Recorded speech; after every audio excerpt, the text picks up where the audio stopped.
Meus irmãos, hoje é a festa de São Pedro e de São Paulo. O Evangelho é um evangelho que tem interpretação um tanto polêmica.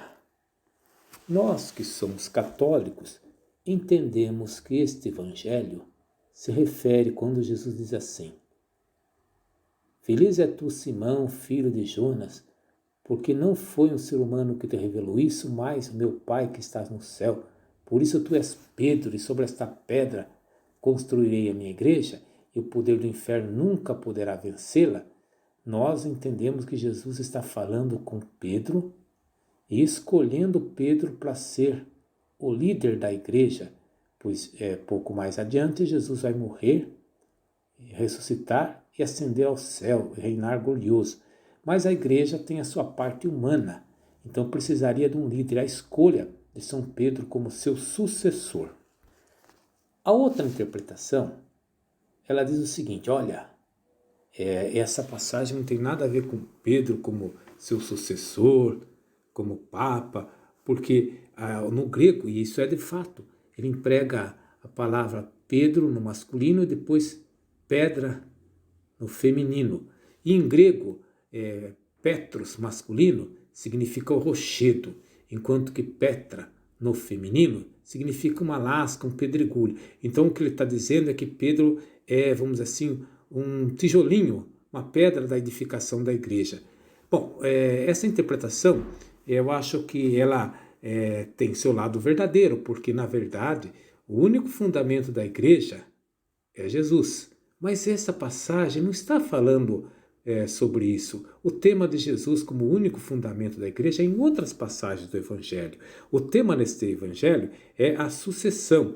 Então veja só, a igreja tem duas dimensões. Ela tem uma dimensão espiritual, que Jesus Cristo é o fundamento dela. E tem uma dimensão, vamos dizer assim, humana, terrena, que ela precisa de uma organização, precisa de uma liderança. É nesse ponto que essa passagem se refere. Se você vai mais adiante, você vai ver que Jesus vai falar assim, que vai dar a chave do reino dos céus, e tudo o que ligares na terra será ligado no céu, e tudo o que desligares na terra será desligado nos céus.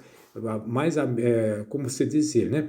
Ele vai ser uma espécie de intercâmbio entre Jesus e o mundo, né? Que é o papel da liderança dentro da igreja. Existe uma fábula bastante antiga que eu gostaria de relembrar, é a fábula da raposa e das uvas. Lembram que quando ela não conseguiu apanhar as uvas, ela deu com os ombros e foi embora dizendo assim: também que importância tem, elas estão verdes. Lembra também que a moral dessa fábula é quem desdenha quer comprar? E essa fábula fala para uma situação terrível em nosso cotidiano, que sempre quando a gente não consegue uma coisa, a gente deprecia aquela coisa.